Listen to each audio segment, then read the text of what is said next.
Assalamualaikum warahmatullahi wabarakatuh.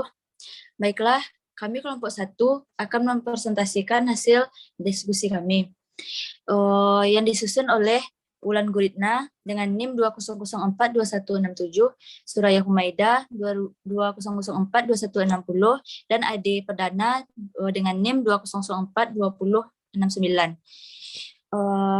Dan rekan yang lain yaitu Zidan Alfarizi dan Muhammad Ilham, tapi mereka berdua tidak dapat mengikuti karena tidak ada kabar dari mereka. Baiklah, saya akan membacakan materi yang pertama, yaitu pengertian penegakan hukum. Penegakan hukum menurut Jimli Asidiki yaitu proses dilakukannya upaya untuk tegaknya atau berfungsinya norma-norma hukum secara nyata sebagai pedoman perilaku dalam lalu lintas atau hubungan-hubungan hukum dalam kehidupan masyarakat dan bernegara. Selanjutnya, penegakan hukum dapat ditinjau dari dua sudut, yaitu sudut subjek dan sudut objek. Satu, dari sudut subjek dapat dibedakan menjadi dua, yaitu yang pertama dalam arti luas, proses penegakan hukum melibatkan semua subjek hukum dalam setiap hubungan hukum.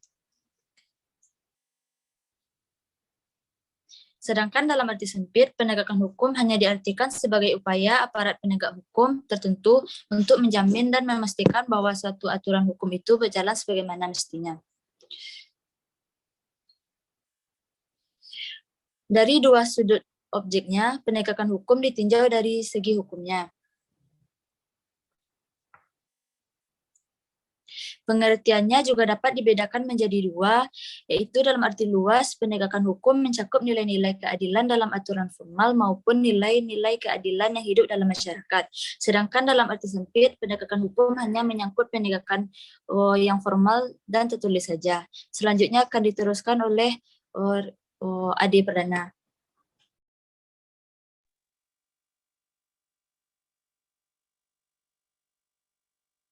B. Faktor-faktor yang mempengaruhi penegakan hukum.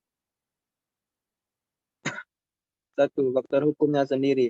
Ada beberapa hal yang dapat mempengaruhi penegakan hukum yang berasal dari undang-undang, antara lain tidak diikutinya azas-azas berlakunya undang-undang, belum adanya peraturan pelaksanaan yang sangat dibutuhkan, dan adanya ketidakjelasan arti kata-kata di dalam undang-undang yang mengakibatkan suatu aturan dapat ditafsirkan secara luas sekali dan kurang tepat. 2. Faktor penegak hukumnya. Penegak hukum dapat mempengaruhi penegakan hukum apabila terdapat kesenjangan antara peranan yang seharusnya dilakukan dengan peranan yang sebenarnya dilakukan. Dalam kenyataannya sangat sulit untuk menerapkan peranan yang seharusnya dalam perilaku nyata, karena penegak hukum juga dipengaruhi hal-hal lain seperti interest group atau public opinion yang dapat mempunyai dampak negatif atau positif. 3. Faktor sarana dan fasilitas. Keberadaan sanksi, keseluruhan proses penanganan perkara, beserta teknologi deteksi kriminalitas termasuk dalam faktor ini. Selain itu, masukan sumber daya dalam berbagai bentuk yang diberikan dalam program-program pencegahan dan pemberantasan pelanggaran hukum juga sangat menentukan kepastian dan kecepatan dalam penegakan hukum, sehingga diharapkan dapat secara efektif dan efisien mengurangi pelanggaran hukum. 4. Faktor masyarakat. Kompetensi hukum harus dimiliki oleh masyarakat agar masyarakat mengetahui hak-hak dan kewajiban-kewajiban mereka menurut hukum, serta dapat mengetahui upaya-upaya hukum apa yang dapat mereka lakukan untuk melindungi kepentingan-kepentingan mereka. 5. Faktor kebudayaan. Kebudayaan hukum pada dasarnya mencakup nilai-nilai yang mendasari hukum yang berlaku. Hukum pada dasarnya harus mencerminkan nilai-nilai yang hidup dalam masyarakat agar hukum tersebut dapat berlaku secara efektif. C. Penegakan hukum di Indonesia. Ada beberapa faktor yang menghambat penegakan hukum di Indonesia menurut Malik Ibrahim. 1. Masih lemahnya peraturan perundang-undangan. 2. Kurangnya keahlian, keterampilan, dan moralitas aparat penegak hukum. 3. Sistem lembaga peradilan yang secara umum belum memenuhi prinsip-prinsip peradilan cepat, sederhana, dan biaya ringan. 4. Kurangnya partisipasi masyarakat dalam menumbuh kembangkan dan memasyarakatkan budaya hukum. D. Penegakan hukum administrasi negara.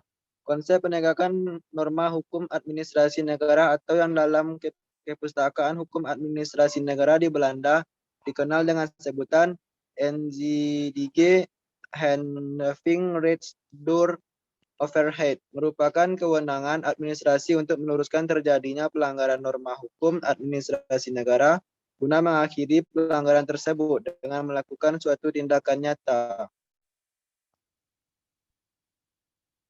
Baiklah, selanjutnya akan dilanjutkan oleh Wulan Guritna.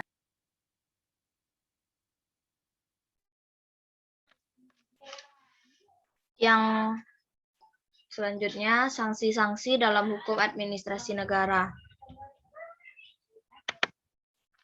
Jenis sanksi administrasi dapat dilihat dari segi sasarannya, yaitu yang pertama, sanksi reparatoir, artinya sanksi yang diterapkan sebagai reaksi atas pelanggaran norma yang ditujukan untuk mengembalikan pada kondisi semula sebelum terjadinya pelanggaran. Yang kedua, sanksi punitif, artinya sanksi yang ditujukan untuk memberikan hukuman pada seseorang, misalnya adalah berupa denda administratif. Yang ketiga, sanksi regresif adalah sanksi yang diterapkan sebagai reaksi atas ketidakpatuhan terhadap ketentuan yang terdapat pada ketetapan yang diterbitkan. Macam-macam sanksi dalam hukum administrasi. Yang pertama, paksaan pemerintah. Paksaan pemerintah merupakan tindakan nyata yang dilakukan organ pemerintah atau atas nama pemerintah untuk memindahkan, mengosongkan, menghalangi, dan memperbaiki pada keadaan semula apa yang telah dilakukan atau sedang dilakukan yang bertentangan dengan kewajiban yang ditentukan dalam peraturan perundang-undangan.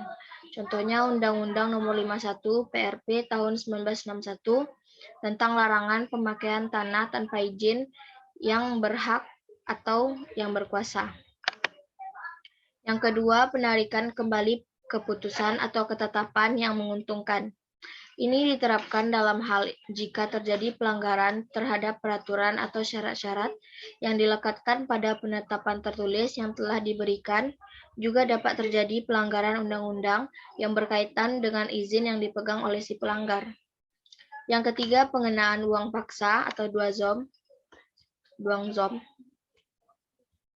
Menurut hukum administrasi, pengenaan uang paksa ini dapat dikenakan kepada seseorang atau warga negara yang tidak mematuhi atau melanggar ketentuan yang ditetapkan oleh pemerintah sebagai alternatif dari tindakan paksaan pemerintah. Yang keempat, pengenaan denda administratif. Denda administrasi tidak lebih dari sekedar reaksi terhadap pelanggaran norma yang ditunjukkan untuk menambah hukuman yang pasti. Dalam pengenaan sanksi ini, pemerintah harus tetap memperhatikan asas-asas hukum administrasi baik tertulis maupun tidak tertulis. Ada yang terakhir, bab penutup. Kesimpulannya, penegakan hukum adalah proses yang dilakukan untuk mengupayakan tegaknya atau berfungsinya norma-norma hukum secara nyata sebagai pedoman perilaku dalam lalu lintas atau hubungan hukum dalam kehidupan bermasyarakat dan bernegara. Dalam arti luas, proses penegakan hukum itu melibatkan semua subjek hukum dalam setiap hubungan hukum. Siapa saja yang menjalankan aturan normatif atau melakukan sesuatu atau tidak melakukan sesuatu dengan mendasarkan diri pada norma aturan hukum yang berlaku, berarti dia menjalankan atau menegakkan aturan hukum. Di dalam artian sempit, dari segi subjeknya, penegakan hukum itu hanya diartikan sebagai upaya aparatur penegakan hukum tertentu untuk menjamin dan memastikan bahwa suatu aturan hukum berjalan sebagaimana seharusnya. Dalam memastikan tegaknya hukum itu, apabila diperlukan, aparatur penegak hukum diperkenankan untuk menggunakan daya paksa. Baiklah, itulah penampilan hasil presentasi dari kelompok 8. Jika ada kesalahan, kami mohon maaf dan kami mengucapkan terima kasih. Assalamualaikum warahmatullahi wabarakatuh.